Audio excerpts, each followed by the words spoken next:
8:39, it's BBC Radio London, and I'm very delighted to have my next guest here this evening. She is a writer, a feminist and activist, and she goes by the name of Stella Dadzie.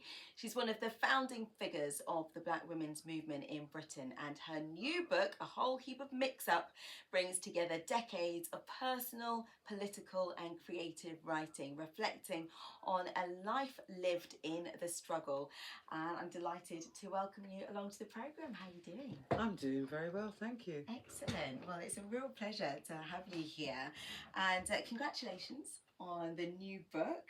And let's talk about why this was the right time to bring so many of your creative endeavours into pages, into a book. It just felt like the right time, to be honest with you, Jacqueline. You know, we're all women of a certain age, the women who were part of that movement that you referred to. So I guess as people begin to bow out and as you begin to realise that your days are numbered, there's a sense in which there's an urgency.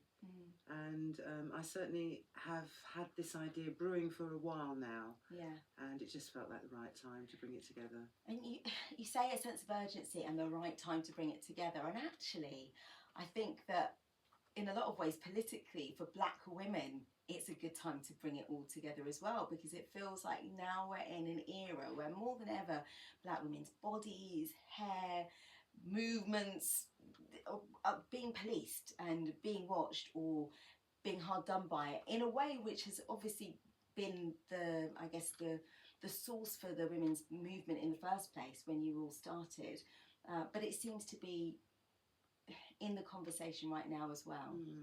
For me, it's always been in the conversation, to be honest with you. I think if I look back to the 70s when the Black women's movement first started to be formed, we were always conscious of issues that particularly affected Black women, that weren't necessarily getting taken up by the wider Black liberation movement.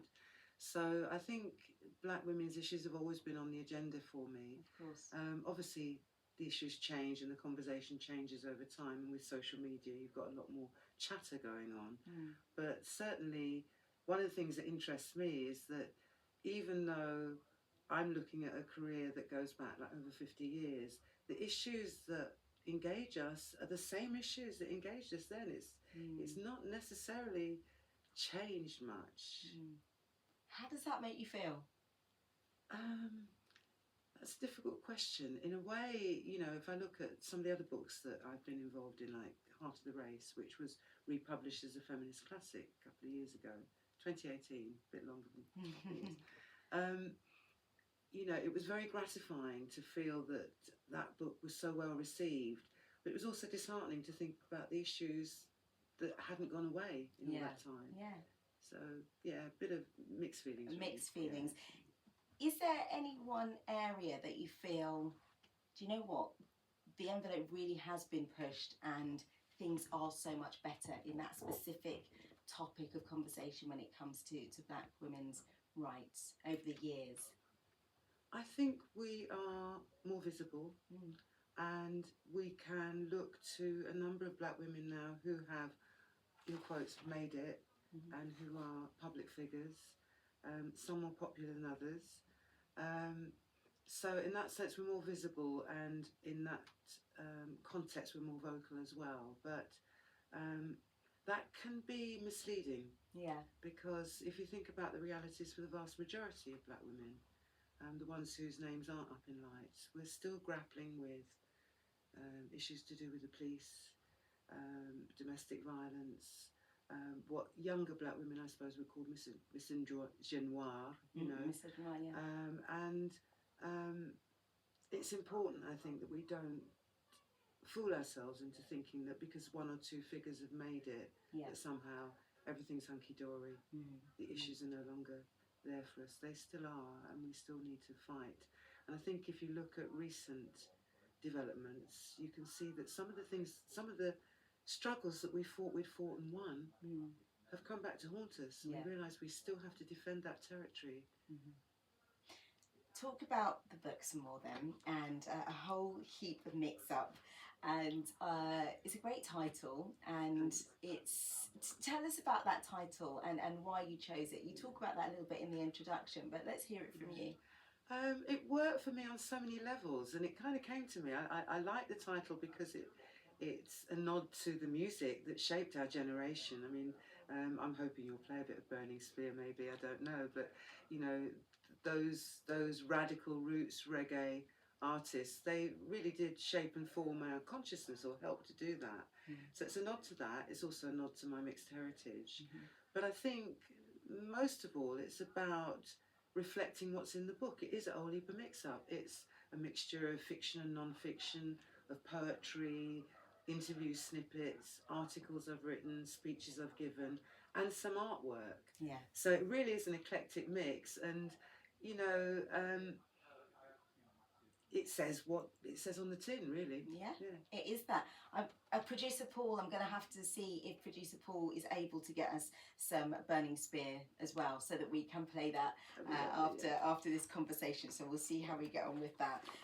So you've just described there's some of the different aspects that are in the book, and so what's that been like for you then, poring over some of the essays and the artwork and everything? What a creative you are. How's it been though, kind of going through what is essentially your archive of work and bringing it together? I've kind of called it a self-curated archive in a way, and it's been an interesting process.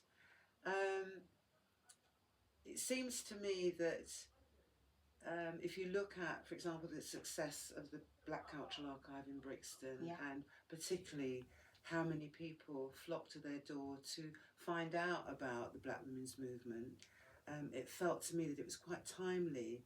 I'm also mindful that there are women whose names, women like Olive Morris, for example, whose names are kind of up in lights, and it's important that our generation has the means to pass on some of the knowledge and learning to younger women.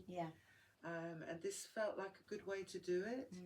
I am a historian. My last book, A Kick in the Belly, also made some waves because it was about Black women in resistance. And it just felt to me important that because my name is a little bit up in lights because of those publications, that the work I produced in a way kind of represented that generation. So it's a personal archive, but it's also an archive that represents my generation of women. Was there a particular piece that you may have brought forward that maybe was particularly evocative for you? That's really difficult. I think everything had its own reason for being in there, and if you look at the book, it speaks to a lot of different issues. I think somebody said that to me the other day. You know, we're looking at Black women and hair, our hair journey, how we've managed that process over the years of being colonised, and how we've had to fight to reclaim our sense of our own beauty.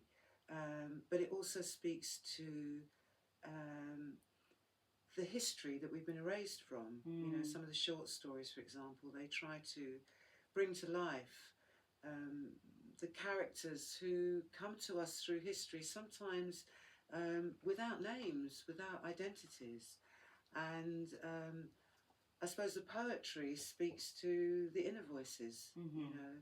And yes, it was a challenge, because to do justice to the self-curated archive, you also have to be prepared to be a bit vulnerable and to reveal stuff about yourself that perhaps you might not feel too comfortable about. Particularly my generation, we kept it all very close to the chest. So yeah, there were some challenges in terms of producing the book, but I think everything in there is there for a reason. And so with some of those perhaps more challenging pieces, I imagine, because oftentimes we do get concerned about what other people will think, I imagine the reception that you've had so far has actually been really, really positive. And I wonder if there's been conversations that you were expecting to have that have gone differently as a result of what you have now revealed and put out there. I think people are quite surprised that that is in there as well. And that again reflects the fact that we come from a generation who were all about the collective.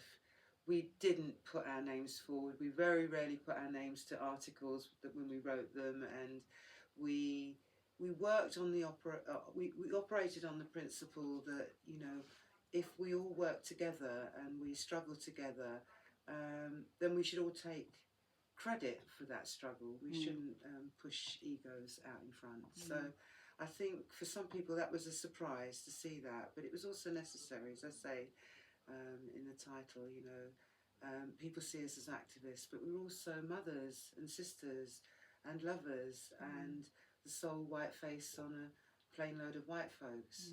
So it was important to bring that story forward as well. Yeah, yeah.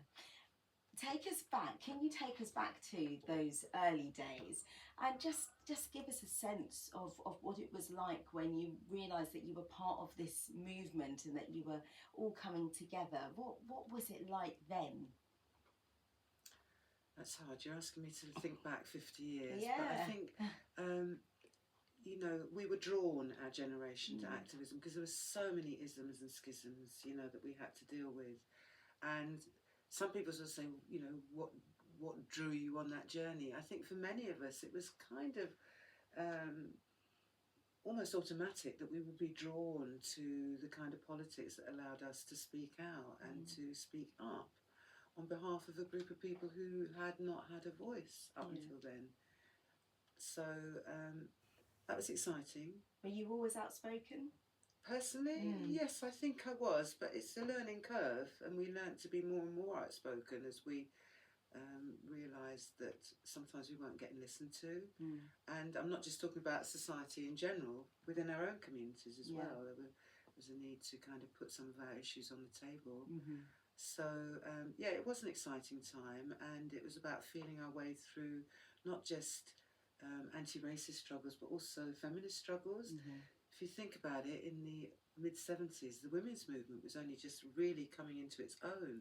So we were having to, as black women, negotiate that as well, you know, and negotiate what for some of us felt like a bit of an erasure, you know. So on all those fronts, it was really an exciting time. Okay. What do you think then of where the women's and black women's movement is now in Britain? What are your thoughts on that? I think when I see the young women who are coming up, it gives me great hope. These are, shall I just say, interesting times that we're living through at the moment. And it has never been more important for us to A, have a voice, and B, have the strength that comes from knowing that we are part of something.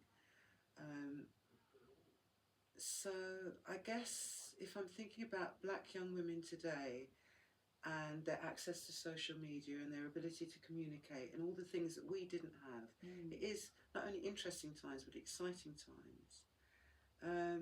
It's important for black young women to realise that they're standing on the shoulders of others.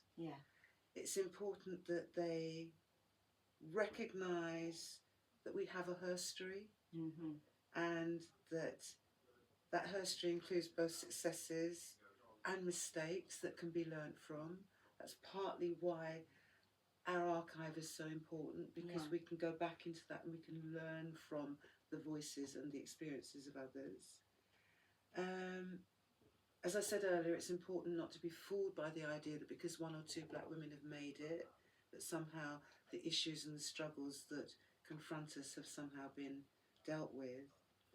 And it's important that we remain vigilant, that we don't sit back and think that everything's fine, because it's not. We really need to learn from our mothers and our grandmothers and also our ancestors. And I think creativity and art are great ways of having difficult conversations as well.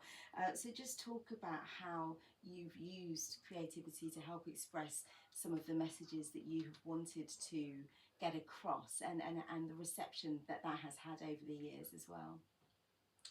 Well, writing has been a constant for me for many years, and I guess I probably suffer from the same imposter syndrome that we all do. You know, I'm not a real writer until I've got 30 books under my belt. So it's always been a constant, and it's always been a mix of fiction and non-fiction. In terms of art, which is a kind of solitary activity that I grew up with because my mother was an artist. It's always been something that I've retreated to, a solitary space, I suppose. And it's good that I've had that opportunity to sort of showcase that as a way of kind of reflecting some of the political activities that I've been involved in.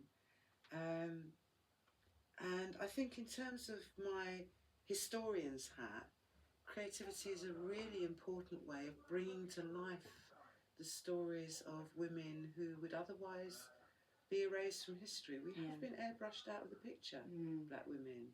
And I think it's really important and exciting that so many black women are beginning to write fiction and non-fiction, but particularly fiction.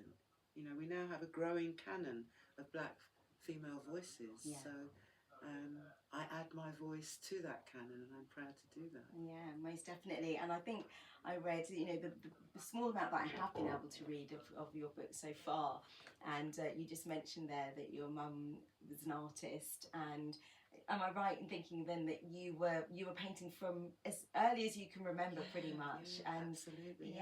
So what a beautiful thing. I wonder what the little girl with a paintbrush in her hand then would think about where that art has taken her, has taken you. What do you think you would say to her? I don't know what I would say to her other than just keep on doing it, you know. You don't necessarily create art because you think someone's going to look at it. You do it for yourself primarily, and if anyone enjoys it, that's an added bonus. And I think that's a message that we all have to take. I don't think we need to worry too much about how it's received. I think it's about recognising that if that's what works for us, if that's what floats our boat, then we just have to get on and do it. And hope that it will speak to others. Yeah, most definitely. Talk about legacy to me, and the sense of legacy you hope a whole Keep a Mix Up will leave, but also the rest of your work. What because you know, you talked about the fact that now is the time because things are changing and times are changing. So what legacy do you hope that this book and the work that you've done will leave on the next generation of Black British feminists? I think, as I say, when I meet black young women today, so many of them are interested in that history. There's so many of them who want to know about those forgotten sheroes. So part of the legacy is about putting those women on the map, making sure that the women who were part of our movement, both those who were known about and those who weren't known about, are remembered and recognised, and also that there's something for the next generation to build on. We have a proud history. Black women have a really proud history, and when I talk about the history, I'm going back hundreds of years. You know, the fact that we're still here singing, dancing, telling our story is a really, really proud thing to own. And I hope that, if nothing else, that's the legacy of my work. That there's something tangible for people to go back and look at and remind themselves who they are. It's so essential, isn't it, that people do write things down, that people create the work, that people bring things together, and the fact that you're doing it yourself with your work is bold and it's great, and I'm delighted for us that we get to pour over your work. So let's find out then. So the book came out on the 9th of October, and so you know we continue to celebrate that. That's just fantastic. So people can of course get their hands on the book.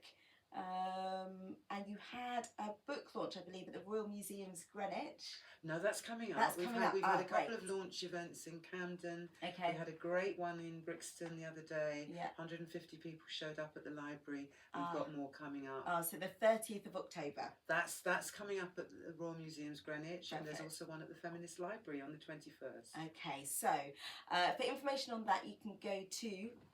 God, the font's really small. I have to go really close. Eventbrite for information on that. So that's a whole heap of mix up by Stella, Dadzie, and there is an event happening at the Royal Museum's Greenwich, and you can go to Eventbrite for information there. And it's just a real pleasure to have you here on the programme with me this evening, and I'm going to continue to press to see if we can find Burning Spirit, because I don't have it right now, but I will see if we can get some Burning Spirit on before the end of the programme, and we can dedicate that to you. And if people want to find out any more about you, where is the best place for them to go? Well, I'm of that generation that didn't really grow up with social media, so you're not going to find me on Insta or anything, but there is a website in the offing, and I'm also on LinkedIn and all those other platforms. If people want to find me, they will. Brilliant stuff. Well, it's Stella, Dadzie. Thank you so much for joining me on the programme this evening. Thank you. It's time for us to get to the news at 9 o'clock.